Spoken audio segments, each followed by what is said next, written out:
Assalamualaikum warahmatullahi wabarakatuh. Bismillahirrahmanirrahim. Alhamdulillahilladzi awjaba 'alaina as-siyama fi syahri Ramadan.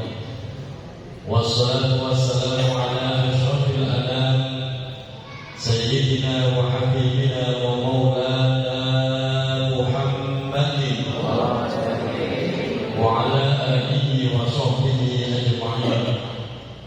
Qala Allah ta'ala fi kitabihil karim, a'udzu billahi minasy syaithanir rajim.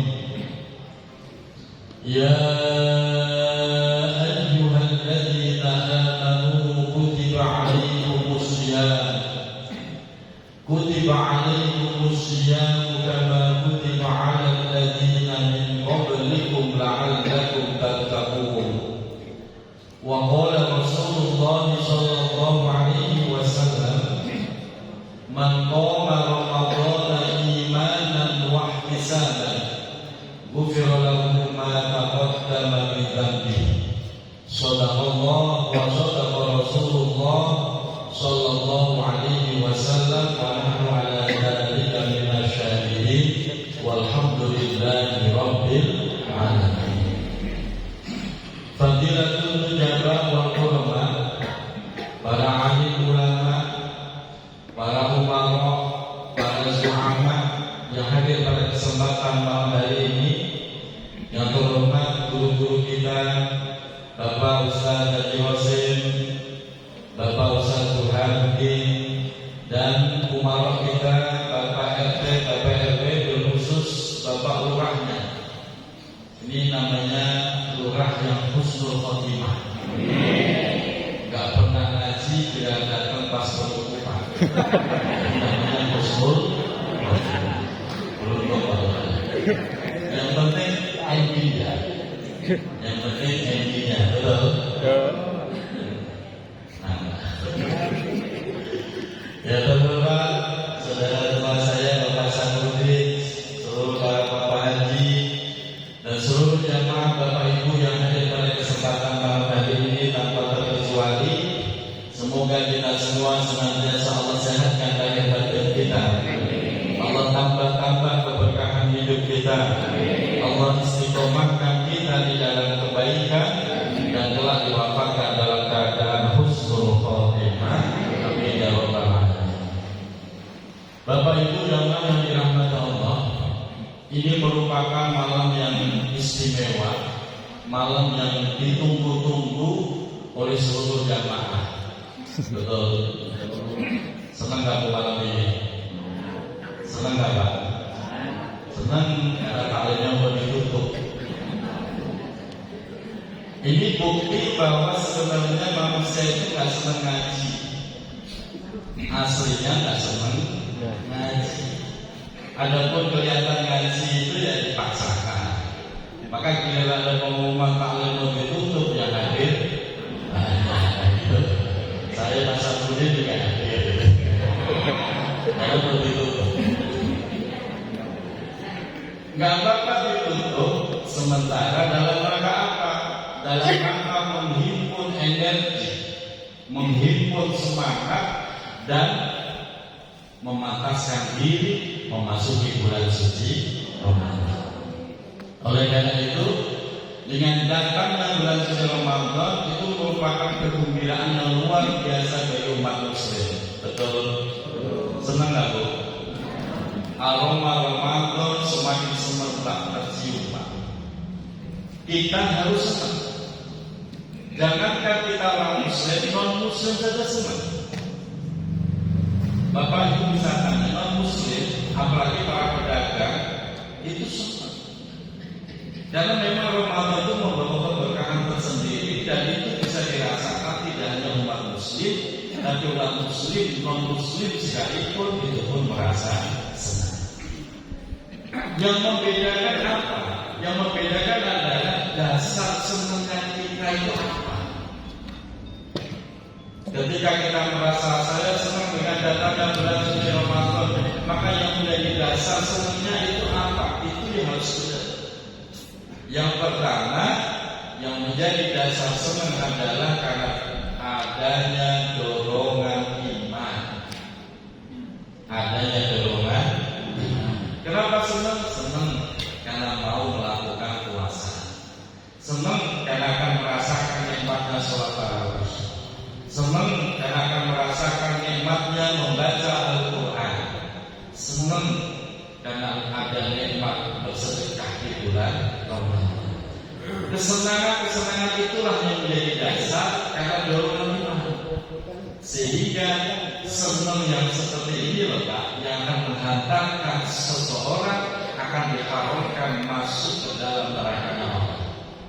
Amin ya rabbal alamin. Tapi kalau kesenangan dasarnya salah, bukan karena iman, maka itu tidak akan berpengaruh pada diri kita. Contoh, kenapa senang mau Ramadan? Ya senang ngaji pada tutup.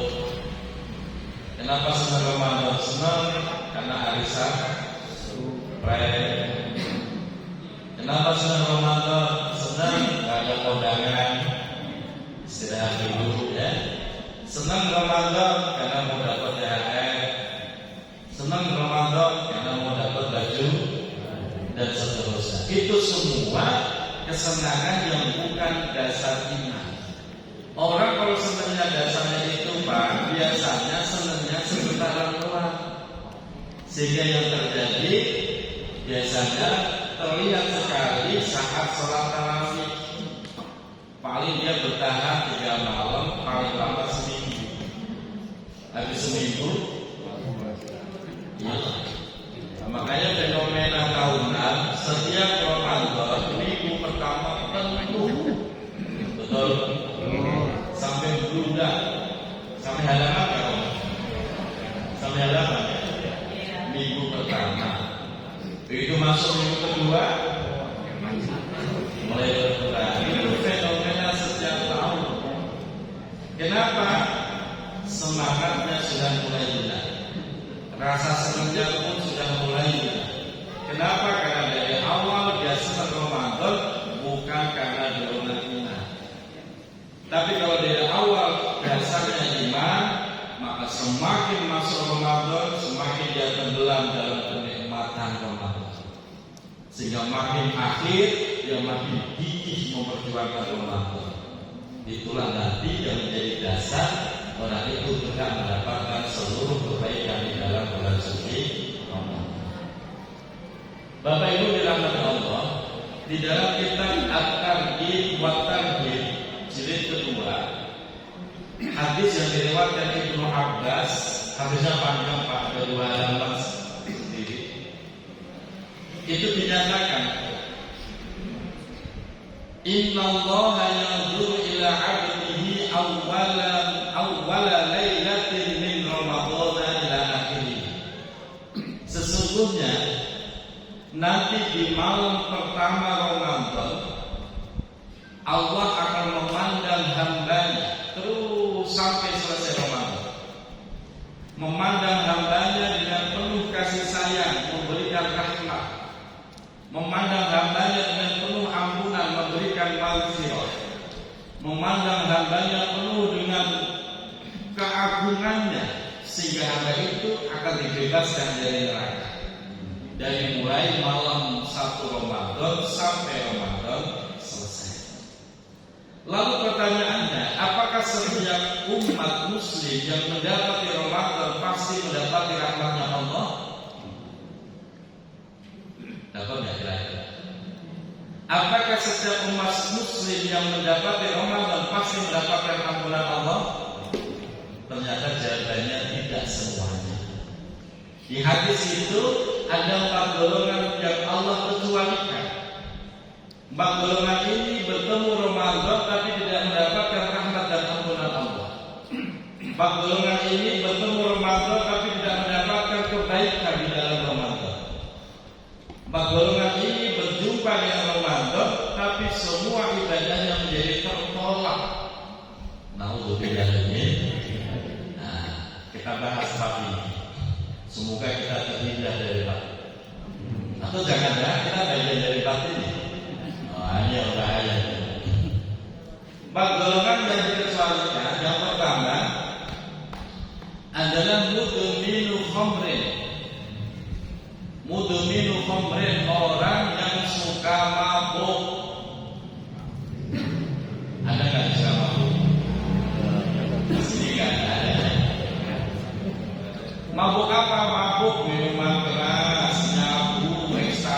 lain sebagainya, termasuk mabuk janda.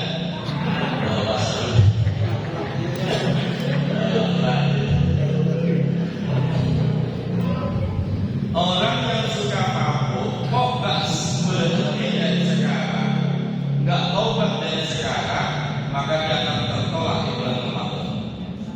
Umpamanya ada orang mabuk, dia belum taubat. Begitu masuk Ramadan, dia ikut puasa, dia ikut tarawih, dia ikut puasa, dia ikut tarawih, tapi dia belum taubat dari mabuknya. Maka seluruh puasa ibadah di bulan Ramadan tertolak oleh Allah, tidak mendapatkan kebaikan sedikit karena belum tahu. Makanya kalau ada saudara kita, keluarga kita, tetangga kita bilang, ayo stop sekarang, taubatnya sekarang, biar nanti di bulan Ramadan mendapatkan kebaikan. Kalau nggak ada taubat, maka ibadahnya menjadi bertolak. Alhamdulillah, ini termasuk mabuk janda. Ini kemarin sendarasinya itu tanya gimana ini kalau mabuknya mabuk janda. Wah, lebih parah itu. Gimana itu? Yang kedua, saya percepat dulu, karena kan bisa selesai. Saya harus mengisi penutupan juga di Junjungan Mampang. Jadi saya mohon maaf kalau saya makan apa? Yang bisa jadi makan sopnya. Aku aja. Yang kedua, orang yang tertolak tidak mendapatkan kebaikan di bulan Ramadan adalah aqul walidain. Aqul walidain. Orang yang durhaka terhadap kedua orang tuanya. Ada. Orang yang durhaka terhadap kedua orang tuanya, termasuk orang tua, ya mertua kedudukannya sama. Ketika ada anak menyakiti perasaan orang tuanya, perasaan mertuanya, anak sampai membuat orang tuanya nangis bersedih, dan dia tidak pernah minta maaf kepada orang tuanya, kepada mertuanya, walaupun dia rajin puasa, rajin sholat, rajin tahajud sampai jidatnya hitam di bahan kata, semua tertolak, tidak diterima oleh Allah di bulan suci Ramadan. Makanya yang punya orang tua masih hidup, datangin. Ajaran ulama dahulu dari itu kalau Ramadan kita datang ke orang tua, betul? Kita bawa tentengan, maafin ya mak, kalau ada dosa-dosa kita mau Ramadan biar sehat. Udah nggak usah disentuhin kalau gitu. Lanjut dulu. Gak apa-apa ya Pak ya? Itu udah benar kita paham.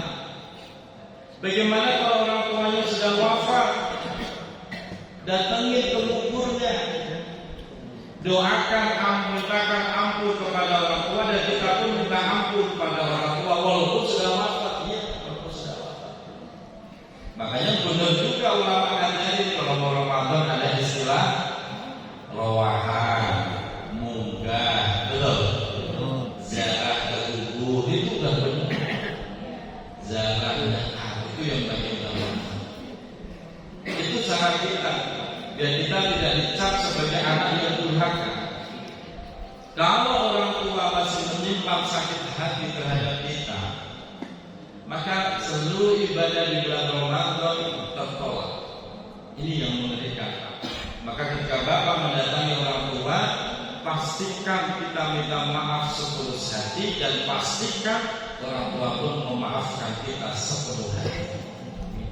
Maka caranya biar orang tua itu bilang maafin benar-benar. Bapak kalau datang orang tua jangan tangan kosong, jangan tangan kosong. Bilang pulang apa baik di bawah nanti bikin sakit dalam lupa. Termasuk orang tua adalah al-muallim yu'allimu ruhahu. Termasuk orang tua adalah guru yang mengajarkan ruhaniyahmu. Yang tadinya malas ibadah menjadi semangat. Yang tadinya nggak doyan ngaji jadi doyan ngaji. Yang tadinya pencicilan sekarang udah antar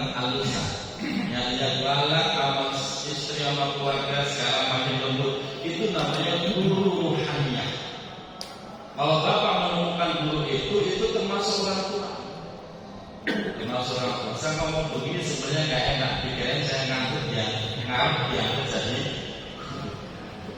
jadi saya ngarep. Tapi enggak, itu betul. Artinya betul, kita diajarkan seperti itu. Kalau kita punya duit itu, datangin, minta maaf, minta doa, saling memaafkan, harusnya begitu.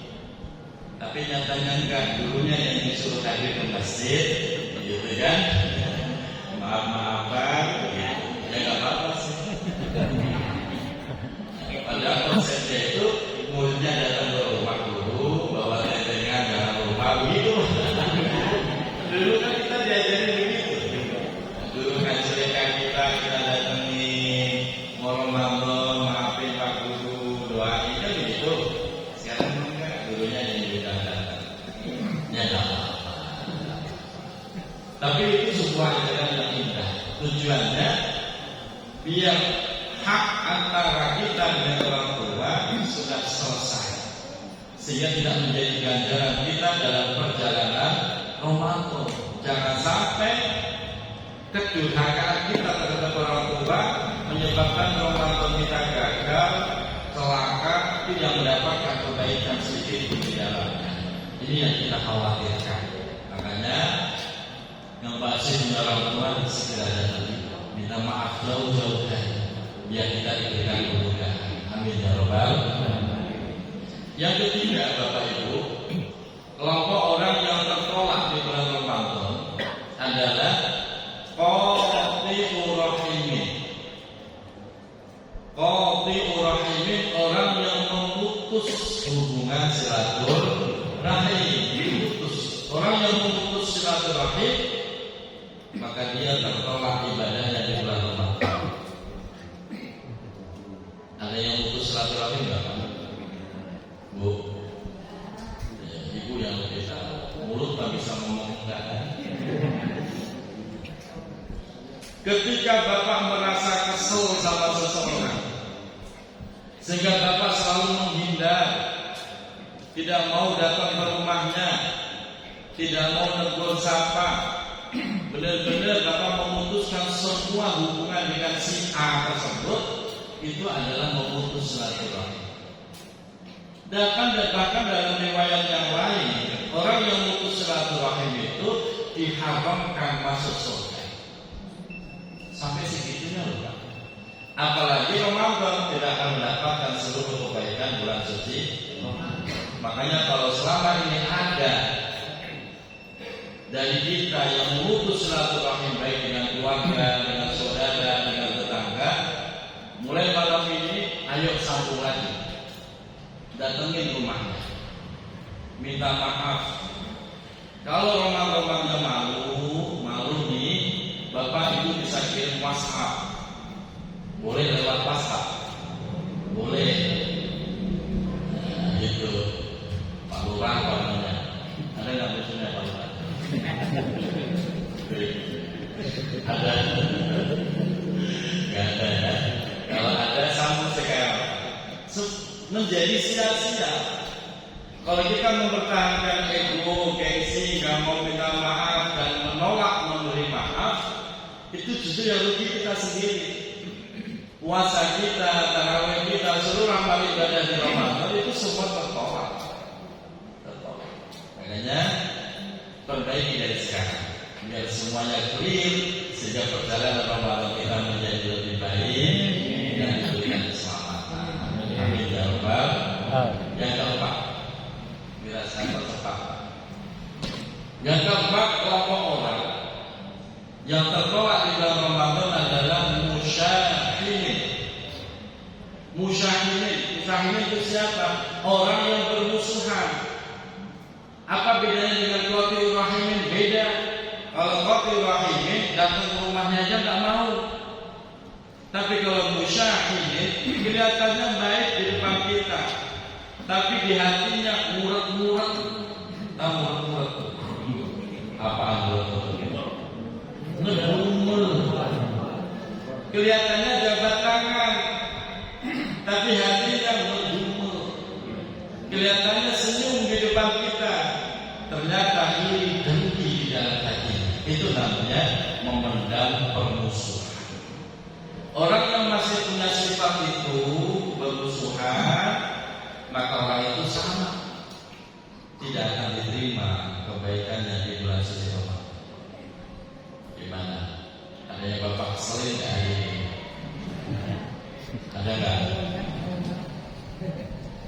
ngomong gitu sih. Iya, si Anu. Ayo minta maaf dari sekarang. Makanya kalau Ramadan biasa pasang status WhatsApp ya di story, mohon maaf lahir batin Ramadan, itu benar. Yang punya HP pasang status minta maaf benar. Di Facebook pasang status minta maaf benar. Tapi ibu jangan lupa suami ibu itu juga manusia. Udah minta maaf ke sono-sono, lupa minta maaf sama suami. Ada nggak istri model gitu? Dia lupa kalau suaminya juga manusia. Loh, ketika ibu manyun, ibu ngambek, ibu bentak pada suami, itu dosa kan? Bikin sakit hati suami kan? Terus ibu nggak mau minta maaf, tertolak nanti di rumah. Makanya sebelum ibu minta maaf ke sono-sono, ini pulang haji nih, suami langsung peluk dari belakang.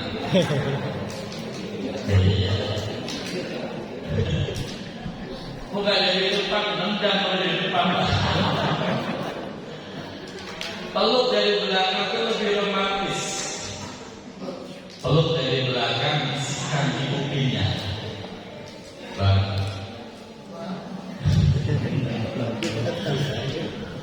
Ramadan ada di urusannya. Tidak apa-apa. Ambil mama ya selama ini kita mau Ramadan. Begitu. Suami kok ibu bisikin di kupingnya kelepok-kelepok langsung. Ya, ibu nggak pernah kan peluk suami dari belakang. Ini saya ajarin dulu. Suami juga begitu Kak. Bapak galak, bapak melapor, bapak bentak kepada istri, sama nggak bikin sakit hati itu? Sakit nggak? Kelihatannya istri masih mau masak, masih mau melayani, tapi kita nggak tahu dalamnya hati. Bisa jadi istri menyimpan dendam. Makanya nanti pulang dari sini Pak, beli tangki bukan bapak. Maaf ini buat kebutuhan, ambil sendiri. Maafin ya Mas, selama ini kalau papa suka bikin kesel begitu. Jadi nggak apa-apa. Bukan dari sini kan?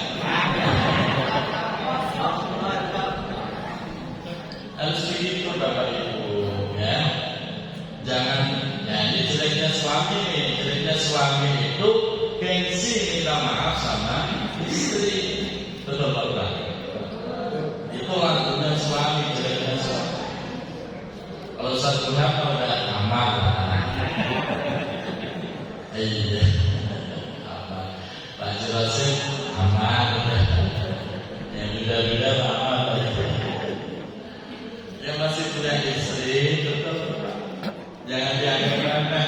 Sebelum Bapak pasang status minta maaf sono-sono, pastikan kepada anak, kepada istri, kepada suami, kepada anak, kita kumpul, kita mau Ramadan, Bapak minta maaf.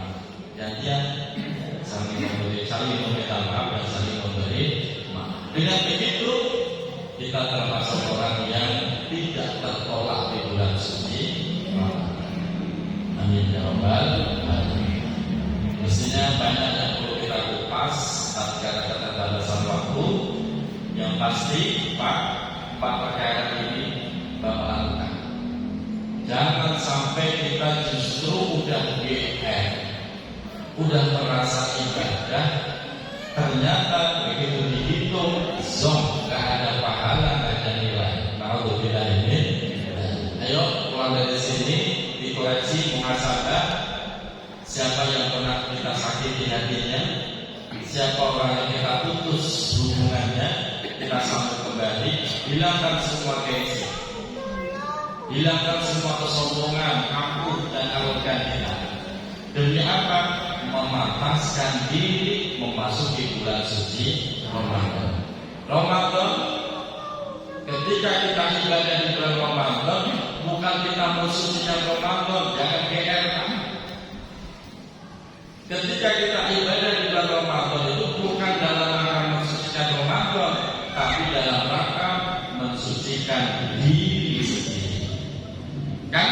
seandainya seluruh manusia gak ada yang mau berpuasa, Ramadan tetap menjadi bulan suci. Jadi kita ibadah bukan pensucian Ramadan, tapi kita kepengen disucikan Allah di bulan Ramadan. Semoga bersih lahir batin kita, keluar dari Ramadan kayak waladat seumur seperti bayi yang baru dilahirkan, bersih, tidak punya dosa, mendapatkan fitrah dari Allah Subhanahu wa Ta'ala. Dan terakhir, selama saya mendampingi Bapak Ibu ngaji sejak malam Kamis, namanya lidah tak bertulang, kadang-kadang keceplosan, kadang-kadang terlalu tajam, kadang-kadang bikin perih hati, dan kadang-kadang menyinggung perasaan. Tersinggung nggak Bu? Tersinggung nggak Pak? Bapak tersinggung nggak? Harus tersinggung. Ngaji itu harus tersinggung. Saya sering mengingatkan, kalau ada orang ngaji itu nggak tersinggung, kemungkinannya cuma dua. Satu, karena nggak paham. Dua, karena pules. Maka ngaji harus tersinggung. Ini dua banget nih. Nah ini tenang banget nih dua nih. Tersinggung mah harus, yang nggak boleh ngambek, itu nggak boleh. Ini Pak, bukan udah kita singgung nih. Pak, habis saudara nggak ngaji, ngambek namanya. Tersinggung mah harus, ngambek jangan. Ya, tersinggung kamu. Tersinggung. Ya sudah, maafin ya. Saya memaafkan lahir batin. Kayaknya Pak Sapudin paling tersinggung. Ya nggak apa-apa itu. Sampai ketemu, selamat menyambut